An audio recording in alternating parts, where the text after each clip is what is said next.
नमस्कार। Beyond abacus की अद्भुत दुनिया में आपका स्वागत है। मैं आपका होस्ट डॉक्टर प्रकाश मोगे। बियॉन्ड अबेकस में हम मानते हैं कि मैथमेटिक्स इज बियॉन्ड अबेकस, अर्थात गणित सिर्फ एक बड़े बड़े गुणा भाग के अलावा बहुत कुछ है। ये एक सोच है, एक काम करने का तरीका है, और इसीलिए हम बहुत सारे वीडियो सीरीज़ लेके आ रहे हैं। आप अगर प्लेलिस्ट में देखेंगे तो आप पाएंगे SST एक सीरीज़ है जो हम ये वीडियो कर रहे हैं, एक MCC मैथ्स कोर कॉन्सेप्ट, उसमें काफ़ी सारे वीडियोस आपको मिलेंगे, और एक सीरीज़ है GIM guaranteed improvement in maths. तो ये सारी वीडियो प्लेलिस्ट आप देखिए, और बहुत सारी हमने रील्स बनाई है, करीब शायद 200-250 कुछ सीरीज़ बनाई हैं जिनमें मैथ्स के कंसेप्ट हमने कवर किया।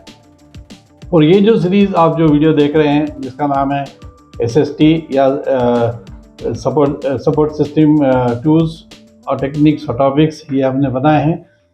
इसका क्या महत्व है और उसकी क्या आवश्यकता है, इसके लिए आप नीचे वीडियो देखिए। उसमें पूरे वीडियो में मैंने यही बताया है कि आपको मैथमेटिक्स आना, पढ़ना, पढ़ाना एक चीज़ है, लेकिन अगर आपके वो सपोर्ट सिस्टम की आइडिया है कि वो उससे तो आपका एकदम क्वालिटी इंप्रूव होती है, पढ़ाने की भी इम्प्रूव होती है, पढ़ने की भी इम्प्रूव होती है। तो आप इस वीडियो के बाद उसको देखें या उसके बाद इसको देखें, लेकिन दोनों वीडियो को ज़रूर से देखिए, तो इसकी आपको आइडिया आ जाएगी कि ये सीरीज़ क्या है। इस पूरी सीरीज़ में हमने बिल्कुल नॉन टेक्निकल भाषा में, हिंदी में समझाने का प्रयास किया है, रोज़ के जीवन के उदाहरण लेके कि ये टॉपिक्स क्या है और इनकी क्या महत्ता है। जैसे कि आज का हमारा टॉपिक है SST reasoning basics verbal reasoning. आज हम देखेंगे कि वर्बल रीजनिंग क्या होती है। जैसा कि नाम से जाहिर है, वर्बल रीजनिंग मीन्स भाषा से संबंधित। तो इसका पहला होता है एनालॉजी। हालांकि जितने हम इसकी एग्ज़ाम देखते हैं, कोई भी कॉम्पिटिटिव एग्ज़ाम्स आप देखते हो, कोई भी आप इवन स्कूल लेवल के देखते हो, ओलंपियाड वगैरह देखते हो, तो उसमें काफ़ी सारे ऐसे रीजनिंग के क्वेश्चन रहते हैं जिसको हम कहते हैं वर्बल रीजनिंग। तो एनालॉजी का मतलब क्या होता है कि अगर मान लीजिए, अगर मैं मेन को वुमेन कहता हूँ, मैन को मैं वुमेन कहता हूँ, तो मैं बॉय को क्या बोलूँगा? तो अगर मैन को वुमेन कहता हूँ तो बॉय को मैं गर्ल बोलूँगा। ये एनालॉजी है कि आप ये सर्टेन लॉजिक, या मान लीजिए जैसे आपने बोला कि ये स्टेथोस्कोप है, ये डॉक्टर का एक इक्विपमेंट होता है, स्टेथोस्कोप जो कान में लगाते हैं। तो डॉक्टर इज टू स्टेथोस्कोप, तो कुक इज टू व्हाट? तो कुक की जो कड़छी होती है वो दैट इज़ दी एग्जाम्पल कि कुक, जैसे डॉक्टर को स्टेथोस्कोप होता है, उसके बिना वो काम नहीं होता है, जैसे कुक की एक कड़छी होती है जिसके बिना कुक का खाना नहीं बनता है। तो दिस इज एनालॉजी। तो एनालॉगस कंप्यूटर भी होते हैं, वो भी इसी लॉजिक पे चलते हैं।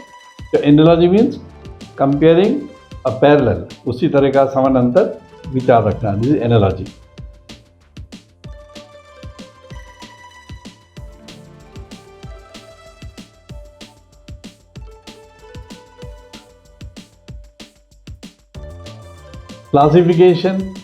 क्लासिफिकेशन में आप क्या करते हैं, अलग अलग तरह से डेटा क्लासीफाई करते हैं। कैसे? जैसे मान लीजिए सबसे सिंपल क्लासिफिकेशन जैसे स्कूलों में होता है कि बॉयज़ एंड गर्ल्स, इधर बॉयज़ इधर लाइन लगाओ, गर्ल्स इधर लाइन लगाओ। या बड़े बड़े even I have seen management training programmes होते हैं, सो कॉल्ड इंटेलेक्चुअल पीपल, उसमें भी आप specially I was in Maharashtra for long time, somewhat rural area तो नहीं कह सकते उसको, Jalgaon this is not a rural area, but still I have seen कि जाने अनजाने में आप ऑटोमेटिकली मेल्स इधर बैठ जाते हैं और फीमेल्स इधर बैठ जाते हैं। ये एक हमारे माइंड में क्लासिफिकेशन का बाइंडिंग है कि भाई ऐसा। लेकिन क्लासिफिकेशन, एक तरीका क्लासिफिकेशन ये हो गया। दूसरे का क्लासिफिकेशन हो गया जिसका आप पीरियोडिक टेबल में क्लासिफिकेशन करते हैं। तीसरा क्लासिफिकेशन का तरीका हो गया कि आप ऐसा करें कि भाई ऐसा कोई टेबल बनाएं बहुत सारा, जिसमें अर्बन, ये तो आपकी पॉपुलेशन हो गई, ये टोटल लोग हो गए। फिर उसको आप किसी को बोल रहे हैं अर्बन, किसी को बोल रहे हैं रूरल, इस तरह से आप क्लासीफाई कर रहे हैं। तो ऐसे बहुत सारे तरीके होते हैं क्लासिफिकेशन के। और आपका सेंसस जो होता है, जो 10 साल में एक बार सेंसस होता है और उसकी रिपोर्ट्स पब्लिश होती हैं, it is a excellent example of classification. वहाँ इतने तरह के क्लासिफिकेशन होते हैं और अलग अलग तरह के उसके उससे हमारा क्या होता है उससे हम पूरे डेटा को एक सिस्टमेटिक तरीके से रख सकते हैं और जब चाहे जब हम रिट्रीव कर सकते हैं, जब चाहे उसकी व्याख्या कर सकते हैं. सो classification is one of the excellent reasoning abilities which we are supposed to have.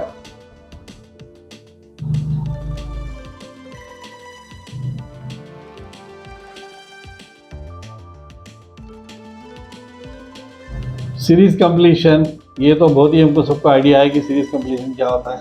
मतलब मान लीजिए मैंने बोला आपसे कि मैं लिख रहा हूँ 4, 6, 8, 10.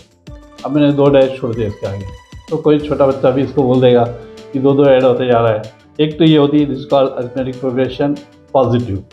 कई बार ऐसी भी सीरीज होती है कि 100, 90, 80, व्हाट नेक्स्ट. तो this is arithmetic progression with negative common difference. ये डिक्रीजिंग अरिथमेटिक प्रोग्रेशन है. ये this one is decreasing, this one is increasing. फिर एक ऐसा हो सकता है कि मैं ले लूँ 1, 2, 4, 8 ये कहलाती है geometric progression, where each term is a multiple of the other. वो टर्म आगे आगे बढ़ती जा रही है. फिर उसका उल्टा मैं ले लूँ अगर, तो मैं अगर ले लूँ 512, 256, 128, ये धीरे धीरे ये जीपी विद नेगेटिव रेशो या विद फ्रैक्शन रेशो हाफ, ये 2 से डिवाइड होती जा रही है. ये सीरीज कंप्लीशन के क्वेश्चन ऐसे होते हैं.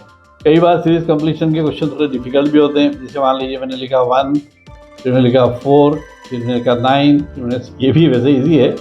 हम क्या कर रहे हैं, 1 का स्क्वायर ले रहे हैं, 2 का स्क्वायर ले रहे हैं, 9 का स्क्वायर ले रहे हैं, आई मीन 3 का स्क्वायर ले रहे हैं, 4 का स्क्वायर ले रहे हैं. तो this is the logic which is building the series. और भी कॉम्प्लिकेशंस होते हैं, लेकिन अभी हमारा पर्पस क्या है, हमारा पर्पस सिर्फ एक कंसेप्ट पता करना है कि what is series completion. So I have to do this. आगे आप रीजनिंग की कोई भी अच्छी किताब उठाइए और आपको ढेर सारे या कोई कॉम्पिटिटिव एग्जाम्स की किताब उठाइए, whichever you feel better, you will get plenty of such. Then coding decoding, this are very interesting. मतलब ये कैसा होता है, जैसे मैंने बोला कोडिंग डिकोडिंग का एग्जाम्पल लेते हैं. If hat is written as this, how boy will be written? तो वाई ओ बी, भाई आपने लेफ्ट टू राइट था, उसको आपने राइट टू लेफ्ट कर दिया, अब ये लेफ्ट टू राइट है. तो इसको, ये तो बहुत ही इजी, मैंने बहुत साधारण सा ले लिया, लेकिन पूरी साइबर सिक्योरिटी आपकी कोडिंग डिकोडिंग पे लगेगी पूरी. मतलब आप किसी अच्छे बैंक, ऑनलाइन बैंकिंग जब आप करते हैं तो आप उसके ट्रांजेक्शन करते हैं, तो आप अगर पासवर्ड गलत डालते हैं तो मान लीजिए एक लेटर आपका गलत, तो ये नहीं कहता कि ये वाला लेटर गलत, वो पूरे रिजेक्ट कर देता है. तो it is coding and decoding. वो एग्जैक्ट लॉक जब बैठेगा, ये आपका कोड है, ये उसका पासवर्ड है, ये ये अकाउंट है, ये पासवर्ड है, ये जब बैठेगा तभी वो लॉक खुलेगा. ऐसा नहीं बोलेगा कि आपका छोटा सा गलत है तो वो बोलेगा कि छोटा सा गलत है. तो ऐसे तो जो चीटिंग करना चाह रहे हैं, जो फ्रॉडस्टर्स हैं, उनको तो बहुत ही सुविधा हो जाएगी उससे. So therefore it is not done. So coding decoding means, या जैसे अभी जैसे ये मोर्स कोड होता है, ham radio. There is something called ham radio. अब तो बंद हो गए, नहीं तो एक जमाने में टेलीग्राम चलता था. ये हैम रेडियो उसी का प्रोडक्ट है. हैम रेडियो में क्या होता है कि आप बिना किसी टेक्नोलॉजी के, बड़ी भारी टेक्नोलॉजी के, बिना किसी बड़े भारी इंटरनेट कनेक्टिविटी, कुछ भी नहीं चाहिए, आप सिंपली टक टक टक टक टक टक यहाँ से टाइप करते जाओ तो वो मैसेज वहाँ पे डिकोड होते जाता है. This are excellent examples of coding and decoding. पूरी साइबर सिक्योरिटी का जोर इसी पे है कि अगर आपको कोडिंग एबिलिटी नहीं आती है, आई मीन कोड को डिकोड नहीं करते आता है, तो फिर बहुत गड़बड़ है. ब्लड रिलेशंस, ये दूसरा एक और वर्बल रीजनिंग का होता है कि ये इसका भाई है. मान लीजिए एक व्यक्ति है ऐसा, ठीक है, उनके 2 बच्चे हैं, तो इनका नाम अपन कुछ भी लिख लेते हैं. मान लो इनका नाम लिख देते हैं महेश, और इनको एक लड़की है, उसका नाम गीता है, और एक और बच्चा कोई, ये 2 बच्चे हैं, इसका नाम नहीं पता. अब ये जो बच्चा है, इसका रिलेशन इससे क्या हो सकता है, गीता से, और इसका रिलेशन महेश से क्या हो सकता है. ये मालूम है कि ये दे आर सिबलिंग्स, ये इनके ही बच्चे हैं दोनों. तो अब ये जो है पर्सन, ये जो क्वेश्चन मार्क है, ये इसका संबंध महेश से क्या हो सकता है, इसका संबंध गीता से कर सकता है। अब ये ब्लड रिलेशन पे डिपेंड, मतलब if it is a boy तो महेश उसके मतलब महेश जो है उनका बेटा होगा, और अगर वो बॉय है तो गीता का भाई होगा, और अगर वो गर्ल है तो महेश की बेटी होगी और वो गीता की बहन होगी। ये ब्लड रिलेशन का होता है। कई बार ऐसे भी डायग्राम आते हैं, ऐसा बोलते हैं कि ये लेडी ने इस पिक्चर को देख के बोला कि ये तुम्हारे पिताजी के बड़े भाई हैं, तो अब बताओ ये कौन है। इस तरह के भी क्वेश्चंस होते हैं। तो ब्लड रिलेशन, वैसे इसमें इंडियंस को ज़्यादा प्रॉब्लम आती नहीं है, क्योंकि हमारे यहाँ हम बचपन से इतने ज़्यादा रिश्तेदारी देखते रहते हैं, तो हमको उसकी थोड़ी बहुत अच्छे खासी आइडिया। तो ये blood relation questions are considered to be very good and easy going for us all, तो उसको ज़्यादा एलिबोरेट करने की आवश्यकता नहीं है। We already see so many of them since childhood, तो we are quite familiar with. Let us see what is the other sequential output. ये वही जो मैंने आपको भी बताया। डायरेक्शन सेंस, ये सीक्वेंशियल आउटपुट कोडिंग डिकोडिंग का ही दूसरा रूप है। डायरेक्शन सेंस ये बहुत ही एक्सट्रीमली इंपॉर्टेंट है। मान लीजिए एक क्वेश्चन है कि I was going east, then I took a right turn, then I went left. East जाने वाला लेफ्ट जा रहा है, तो ये ईस्ट ऐसा जा रहा है नीचे, ये लेफ्ट इसका इधर आएगा। And then I took another left turn, so which direction I am facing now? ये सवाल आता है। कई बार डिस्टेंस का भी आता है कि मैं यहाँ से यहाँ तक गया, यहाँ से यहाँ तक गया, तब मैं कितनी दूर। तो ये डायरेक्शन के जितने क्वेश्चंस हैं, उनको बहुत सिंपल सा तरीका है। मेरी गाइडलाइन या मेरी जो अंडरस्टैंडिंग है, जो मैं यूज़ करता हूँ, वो मैं इस तरह से यूज़ करता हूँ कि I simply imagine the map of India, that I am standing in the middle of India, somewhere in Indore और somewhere, and this is, you can say, Calcutta, this is Chennai, and this is our Mumbai, and this is our Delhi. So you see, this is north, this is east, क्योंकि ये हमें मालूम है जगह है। North east में कई बार confuse हो जाते हैं, तो आप जगह का नाम याद रखो कि आप दिल्ली की तरफ मूव करके, जैसे ये क्वेश्चन है, इसने कहा मैं यहाँ हूँ, तो उसने कहा आई एम गोइंग, अब सोचना कलकत्ता जा रहा है, फिर वो राइट टर्न कर गया, देखो ये जो कलकत्ता जा रहा है राइट टर्न कर गया, तो चेन्नई की तरफ मुड़ गया, इधर मतलब पैरेलल मुड़ गया। फिर वो लेफ्ट टर्न कर गया, फिर कलकत्ता की तरफ चला गया, फिर ऊपर चला गया, फिर दिल्ली की तरफ चला गया। So that is how I remember at least. It helps a lot. उसको आपको एक समझ में आ जाती है कि डायरेक्शन क्या चल रहा है। But this are very very useful ways of imagining कि भाई क्या क्वेश्चन क्या रहा है। वेन डायग्राम, ये तो अल्टीमेट चीज़ है। बहुत शॉर्ट में बताऊंगा, हालांकि अपने आप में बहुत बड़ा चैप्टर है, पूरी सेट थ्योरी जिसको हम कहते हैं वो पूरी इस पर आधारित है, लेकिन अभी हम थोड़ा सा समझेंगे इसको। मान लीजिए कोई ऐसा एक सेट है और उसी के साथ एक दूसरा सेट ये, ठीक है। एक और बना देते हैं। ऐसे भी क्वेश्चंस आते हैं where we have multiple sets like this. I will use different inks to denote different concepts. मान लीजिए एक को तो मैं कहता हूँ, इसको कहता हूँ the set of people who can speak English. Okay. Now I take these as the set of people who can speak sorry say Gujarati. Okay. Then I take a set of people who can speak, say, Hindi. ठीक है। Now we have to represent so much of information. मैं red ink से थोड़ा लूँगा, सबको ही common करूँगा। तो ये जो पोर्शन है,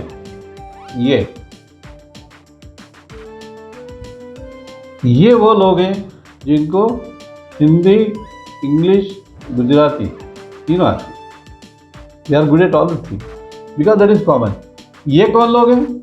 मान लीजिए मैं इनको बोलता हूँ CPA, यहाँ तक ये वाली कली।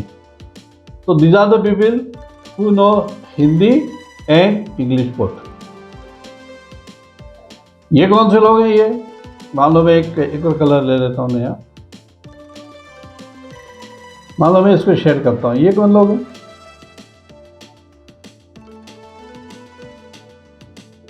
These are the people who know Gujarati but do not know anything of English or Hindi. Only Gujarati. मतलब अगर मैं टेक्निकल लैंग्वेज इसको यूज करूँ, it is called only Gujarati. तो ये वेन डायग्राम जो होता है, ये क्या करता है, एक ही डायग्राम में आपको बहुत सारी जानकारी एक साथ देते आती है और इस तरह से आपको फर्क करते आता है। बड़े बड़े जो इंफोग्राफिक्स होते हैं बहुत सारे, they are on Venn diagram because it helps you to understand which is the common area, which is the different area. ये आपको बहुत ही पावरफुल टूल्स है, तो ये आपको जरूर इसके बारे में थोड़ा स्टडी करना चाहिए। It's a big topic in itself, तो कभी और अपन चर्चा करेंगे उसकी।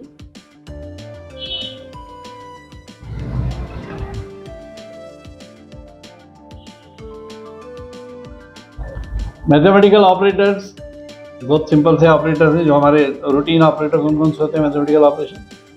एक तो हमारे 4 ऑपरेशंस हैं, एडिशन, सब्ट्रैक्शन, डिवीजन, मल्टीप्लिकेशन, आप किसी ऑर्डर में बोल सकते हैं। फिर बाद में थोड़े हम जब थोड़े और ज़्यादा बड़े हो जाते हैं तो हम सीखते हैं BODMAS, that is bracket of division, multiplication, addition, subtraction. जब एक ही क्वेश्चन में मान लीजिए एक ही क्वेश्चन है जैसा 4 + 6 / 2 × 9 + 8 - 3, ऐसा कुछ सवाल आ गया, अब इससे सब कुछ आ गया। और फिर इसमें बाद में तो now this question is everything. तो first of all you will solve this bracket, फिर ब्रैकेट के अंदर सॉल्व करेंगे, उसको ब्रैकेट को सॉल्व करेंगे, मतलब ब्रैकेट के अंदर का सॉल्व करेंगे, फिर जो भी आंसर आएगा उसको 9 से मल्टीप्लाई करेंगे, इस तरह से। This are the mathematical operators, जिनका एक ऑर्डर होता है सॉल्व करने का, इनको काम करने का एक तरीका होता है। कई सारी इंटरनेशनल बुक्स आप देखोगे अगर कभी, तो आप पाओगे कि वो ऐसे 25 ब्रैकेट बना देते हैं। जैसे हम क्या करते हैं, हम एक ब्रैकेट ऐसा बनाते हैं, फिर एक ब्रैकेट ऐसा बनाते हैं, फिर एक ब्रैकेट ऐसा बनाते हैं। वो नहीं करते, वो सारे ब्रैकेट स्मॉल रखते हैं और फिर अंदर से बाहर की ओर ऐसा खोलते जाते हैं।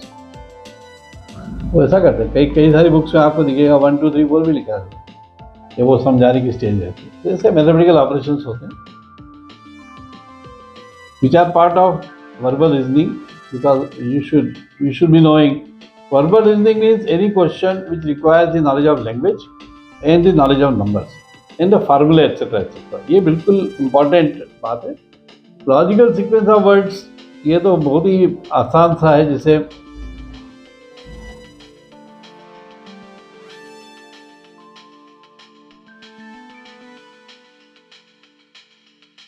ये मैंने एक सवाल पूछा, कम आए मे इन, अब इसको आपको करेक्ट सीक्वेंस करना है कि मे आए कम है। मतलब आपको ग्रामर का सेंस होना चाहिए। ये बेसिकली इट्स ग्रामर टेस्ट, और उसमें आपको ये टेस्ट कर देंगे। मतलब इस तरह से कुछ भी सेंटेंस जम्बल्ड करके दे देते हैं और फिर उसको बनाना पड़ता है, या इवन वर्ड्स के विद इन वर्ड स्पेलिंग दे देते हैं कि आप इसका वर्ड बनाइए क्या है। ये तो बहुत आसान दे दिया मैंने, पर फिर भी बहुत सारे अच्छे अच्छे वर्ड्स होते हैं विच is the logical sequence of words, कि इसको ये आपको देयर आर 2 थिंग्स, एक होता है वर्ड्स और एक होता है syllable, meaningless syllable. Meaningless syllable means ऐसे, जैसे मान लीजिए मैंने कुछ भी लिख दिया HDF, तो ये इसका कोई मीनिंग नहीं है, it is called meaningless syllable. उनको मेमोरी टेस्ट जो होती है उसमें ये काफ़ी यूज होता है कि आपको कितना रिटेंशन रहता है, कितनी बातें याद रहती है, etcetera etcetera. Data sufficiency and assertion reasoning, ये सब एक जैसे क्वेश्चन है। डेटा सफिशिएंसी में क्या होता है कि आपको मैंने बोला है जैसे कि a + b whole square is a² + 2ab + b²। ठीक है, अब मैंने आपको बोला कि इज इट सफिशिएंट, ये जो फार्मूला मेरे पास, ये मैंने फार्मूला आपको दे दिया कि गिवन, ये आपको गिवन है। अब मैंने आपको बोला कि find a - b whole square, what. अब आप क्या करोगे, आपको दिया हुआ तो ये है कि a + b होल स्क्वायर इतना होता है, तो मैंने पूछ लिया a - b होल स्क्वायर कितना होता है, इसकी टर्म्स में आप निकाल सकते हो, लेकिन इटसेल्फ यू कैनॉट फाइंड। ये डेटा सफिशिएंसी की whether this data is sufficient, ये सारे ऐसे क्वेश्चन रहते हैं कि is A enough, is B enough, A और बी मिल के आंसर बनता है। तो ऐसे डेटा सफिशिएंसी मतलब आपसे ये पूछा जाता है कि क्या ये दो चीज़ मिलके ये आंसर दे रही हैं, तो that is data sufficiency. Similarly assertion reasoning, कोई मैंने स्टेटमेंट बोल दिया, मैंने बोला कि ऑल क्लाउड्स आर टेबल्स, हो सकता है कि नहीं हो सकता, नहीं सकता, ऑल क्लाउड्स आर टेबल्स, और फिर मैं बोला टेबल्स आर चेयर्स, तो क्या इसका मतलब है कि all chairs are tables? Assertion reasoning, आपको कोई सेंटेंस दिया है, मैं कुछ असर्ट कर रहा हूँ कि ऑल क्लाउड्स आर टेबल्स, फिर मैं कह रहा हूँ टेबल्स आर चेयर्स, अब मैं असर्ट कर रहा हूँ कि ऑल क्लाउड्स आर चेयर्स, तो ये मैं सही कह रहा हूँ या गलत कह रहा हूँ? So these kind of questions are called assertion and reasoning, that you give some sentence and then you give its logic, and then it is tested whether logic A is correct, logic B is correct, A and B both are correct, like this. So these are the questions which are coming under assertion and reasoning.